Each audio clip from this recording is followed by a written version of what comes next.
On today's episode of the Cryptoverse. It sounds to me like the SEC is pushing back its decision to approve or disapprove the big Bitcoin ETF proposal by another 3 weeks. So this is the big one. This is the VanEck SolidX Trust Bitcoin ETF that was supposed to be, decided by the 30th of September. And there's a report out dated the 20th of September from the SEC where they say they have not reached a decision either way. So let me show you this document. It's on public record, as always. I've downloaded and put a copy of it on my Google Drive. So here it is. It's dated the 20th of September, and it says, order instituting proceedings to determine whether to approve or disapprove a proposed rule change to list and trade shares of the SolidX Bitcoin shares issued by VanEck SolidX Bitcoin Trust, which is typical lawyer speak for like long form, you could say it in a few words. So this is like 19 pages of spiel from the SEC. So basically they're calling for more written comments from the public, and they actually ask people for comment on a whole list of issues. They're all listed inside this document, which is why it's 19 pages long. And most of the stuff is relating to whether the public believe that the Bitcoin market can be manipulated or not. So they even make suggestions in the document. You should read it. It's interesting. The SEC is even making suggestions as to why the Bitcoin market cannot be manipulated, right? They say things like, well, do you members of the public think that because Bitcoin's a global market, does that mean it's very difficult to manipulate it? And is the fact that it is global mean that there are so many arbitrage opportunities? Does that counter manipulation? I'm like, that sounds like them suggesting, almost like a leading question that they think it cannot be manipulated. But read it for yourself. So check this out. On page 18, this is where it gets into the actual decision itself. It says here, interested persons are invited to submit written data, views, and arguments regarding whether the proposal should be approved or disapproved by, and then it says, insert date, 21 days from the publication in the Federal Register. Any person who seeks to or wishes to file a rebuttal to any other person's submission must do so within 35 days of it appearing on the Federal Register. So, okay, that's it's a dynamic date. So when it says 21 days from the public publication in the Federal Register, say they publish this report on the Federal Register today, which is the 21st of September. That takes us to like the 12th of October as the 21 days out from there, right? So I had like the 30th of September as the deadline that the SEC imposed on themselves for announcing their decision, approval or disapproval of this particular SolidX ETF proposal, right? So 21 days from now takes us to the 12th of October, but even then, the SEC are not saying that they'll announce their decision on that date. That's just the deadline that they're placing on the public for submitting this next round of arguments as to why the public thinks that the proposal should be approved or disapproved. So basically, I have no bloody idea now when they're going to make a final decision on this. They don't mention that in the document. And I trawled through it, trust me. In any case, the crypto markets have kind of gone a bit mental today. Ripple is up over like 40% today. Check this out. On CoinMarketCap, you got like a 41.6% gain on Ripple alone, and a good old $10+ billion of overall market cap gain. I think the Ripple thing is people were excited about. Ripple's Rapid X product is like launching soon. Perhaps that was the catalyst for that. What I think though is we need less news about ETF proposals and more news about apps and services that offer serious mainstream adoption potential. And one such thing I've been keeping my eye on lately is Steam Monsters, which is actually today's sponsor. So Steam Monsters is this blockchain-based game. It runs on the Steam blockchain, and it allows the creators to create these rare digital assets. So this is it's a collectible card game, and it's being built by the Steam community, like the artwork, the voice acting, and all this sort of stuff. It really is a community project. And check this out: the entire stock of alpha card packs was sold out. Right, they've already sold out. And actually the battle system and the tournament system isn't even launched yet. So this thing is taking off pretty quickly. So they are about to launch the tournament feature with cash prizes and also the ability to actually play the game and battle the cards and so on. That's on the verge of being launched. Other interesting things about this project is they funded themselves via a combination of actually selling their product, which were the card booster packs, the alpha version of which is completely sold out now, and they're onto their beta edition.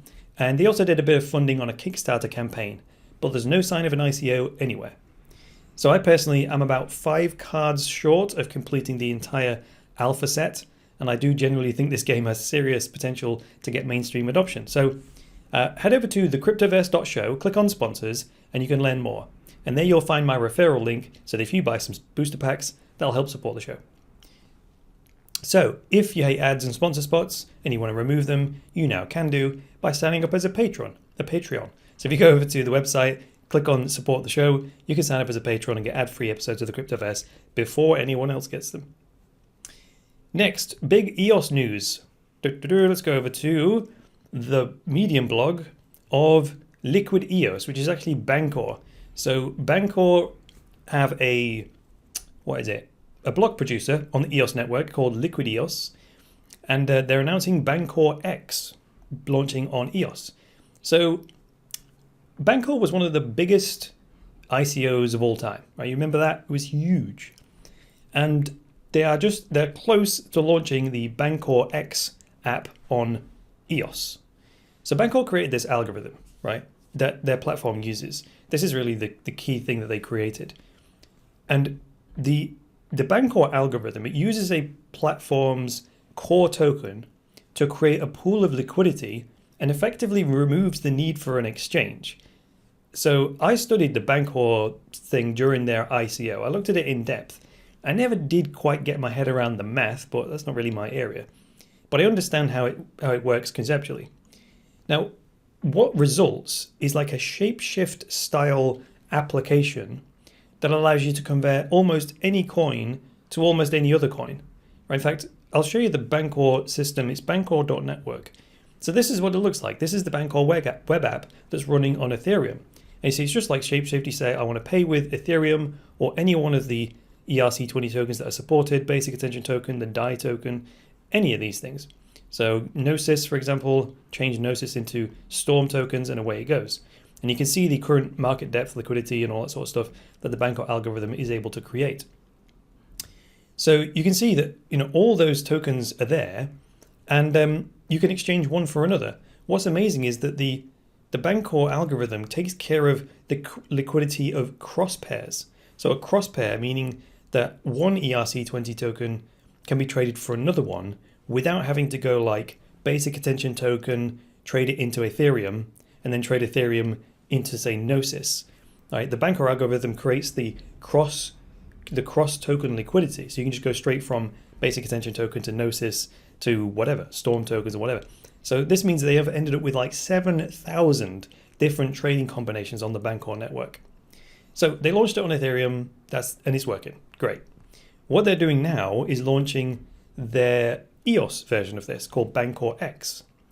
So that will not only bring this, liquidity algorithm to EOS tokens in the same way, so you'll be able to go from one EOS-based token to another without having to go via the EOS core token, but Bancor is saying that these two systems, the Ethereum-based one and the EOS-based system, will be integrated, meaning you'll be able to trade straight from, say, basic attention token, an Ethereum-based coin, to Everipedia's IQ token and an EOS-based token. So that's like not just cross-pair, this is cross-chain liquidity. I mean, that's like a major breakthrough in my opinion, because this is a whole new paradigm for token trading.